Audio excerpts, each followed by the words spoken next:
केंद्र की मोदी सरकार हो या राज्य की योगी सरकार, वह किसानों की समस्याओं को लेकर लगातार सजग रहती है और उनकी जो समस्या है लगातार सॉल्व करने की हर वो भरपूर कोशिश करती है, चाहे वो किसान सम्मान निधि हो चाहे ज़मीनी संबंधित मामले के हों।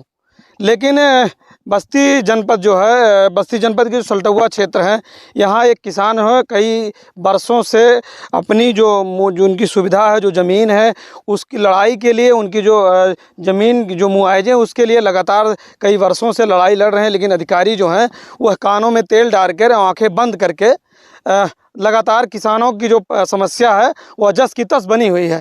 हम उन्हीं किसान के पास यहाँ आए हैं, उन किसानों की समस्या उन्हीं के जुबानी जानेंगे कि किस बात को लेकर आप इतने परेशान हैं, कितने वर्षों तक आपकी समस्या है।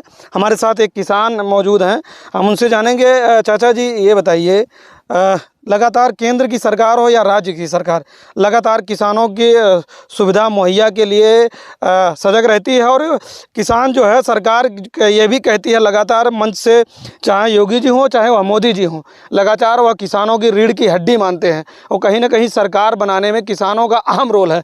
तो क्या कहना चाहेंगे, क्या समस्या है आपकी, लगातार वो अधिकारियों के आप चक्कर लगा रहे हैं? सर मेरी समस्या ये है कि हमारा जो है एक बार हरिहरपुर में बैनामा कराया गया, छनवतिया में कराया गया, फिर दोबारा हरिहरपुर में वसीयत ना होने का कारण है।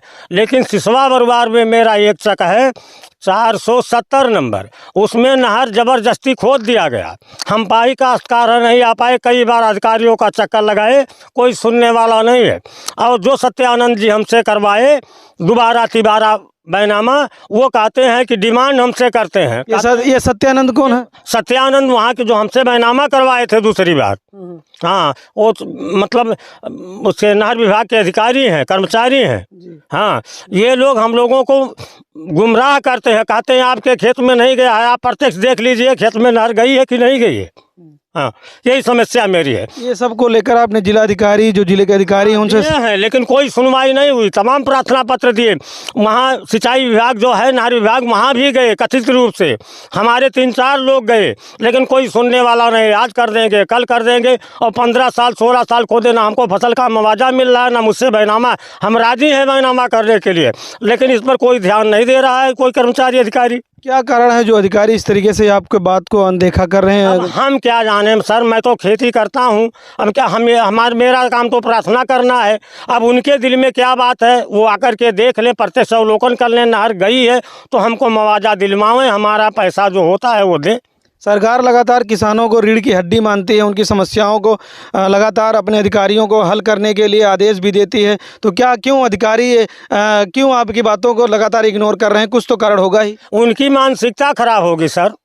हम तो प्रार्थना करना मेरा काम है, और इतना समय नहीं, हम किसान आदमी हैं, अपने बीवी बच्चों को जिलाने के लिए खेती गृहस्थी करते हैं, बार बार कितना चक्कर लगावें, थक चुके हैं हम लोग।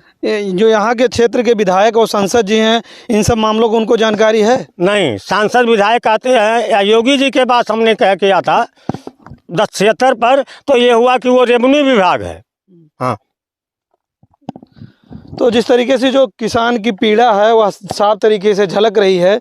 सरकार भले ही लगातार अपने अधिकारियों को निर्देश दे, लेकिन अधिकारी जो हैं सरकार के मंसूबों पर लगातार पानी फेरने का काम कर रहे हैं। यही वो नहर है जो पूरे, मैं आपको कैमरामैन से कहूँगा कि जो नहर है यहाँ तक नहर है, और यही नहर है, यहाँ से कुछ ही कदम पर वह खेत है, वहाँ झाड़ियाँ हैं, लेकिन वहाँ जाने में असमर्थता है। लेकिन जिस तरीके से किसान जो है परेशान है, अपने ज़मीनी के अपने मुआवजे को लेकर लगातार दफ्तरों के चक्कर लगा रहा है, लेकिन उसके मुआवजे नहीं मिल रहे हैं। लेकिन जो अधिकारी हैं लगातार जो सरकार के दावे हैं या सरकार की जो नीति है उस नीति पर लगातार पलीता लगा रहे हैं। अब जो पिछड़ा वर्ग के जिला अध्यक्ष हैं सुभाषपा के प्रमोद कुमार चौधरी लगातार सल्टुआ क्षेत्र की समस्याओं को लेकर हमेशा उग्र रहते हैं, आवाज़ उठाते हैं। उनकी समस्याओं को जो निस्तारण कराने में बड़ी भूमिका रहती है। लगातार राजखोल भी उनकी आवाज़ को बुलंद किया है, उनकी समस्याओं को उनके अधिकारियों को चेताया है। हम इन समस्याओं से उनसे बातेंगे, कैसे यह समस्या आपसे परे रह गई और यह किसान लगातार अधिकारियों के दफ्तर के चक्कर लगा रहे हैं। सबसे पहले मैं आपको धन्यवाद देना चाहूँगा जो गरीबों, नौजवानों, किसानों की आवाज़ उठाने में आप मदद करते हैं। ये हमारे गुरुजी भी हैं, हमको शिक्षा दीक्षा भी दिए हैं। मुलाकात हुई, इन्होंने बताया कि बरसों पूर्व में जो है नहर की खुदाई हुआ है, लेकिन हमें मुआवजा नहीं मिला है। सिंचाई विभाग की अगर रही बात, तो इनके अधिकारी वास्तव में बहुत भ्रष्ट हैं, इसमें कोई दो राय नहीं है। गुरुजी एक तो किसान हैं, किसान हो करके 50 चक्कर इनके कार्यालयों को लगा चुके हैं, टेलीफोन के माध्यम से लगा चुके हैं, बात कर चुके हैं, लेकिन इनके कान में जू रेंगने का कार्य नहीं करता है कि ये मुआवजा देने का कार्य करें। कोई अधिकारी हैं, शायद इनको बता रहे थे कि दयानंद क्या नाम है, वो 30,000 रुपये भी मांगने का कार्य कर रहे हैं कि अगर पैसा नहीं दिया गया तो आपको मुआवजा नहीं मिलेगा, आपसे बैनामा नहीं कराएंगे। और इससे ये सिद्ध होता है कि आज 17-18 साल नहर खोदे हो गया, ये माइनर पकड़ी रजवा का माइनर है ये, और उसमें इनको बैनामा इनसे नहीं करवाया गया। अगर ये जल्द से जल्द, ये हमारी संदेश जाए जिला अधिकारी महोदय तक, आपके माध्यम से पहुंचाना चाहूँगा, अगर जल्द से जल्द इनको मुआवजा नहीं मुहैया किया गया, जो 4-5 परिवार हैं, तो हम लोग बड़े आंदोलन के लिए बाध्य होंगे।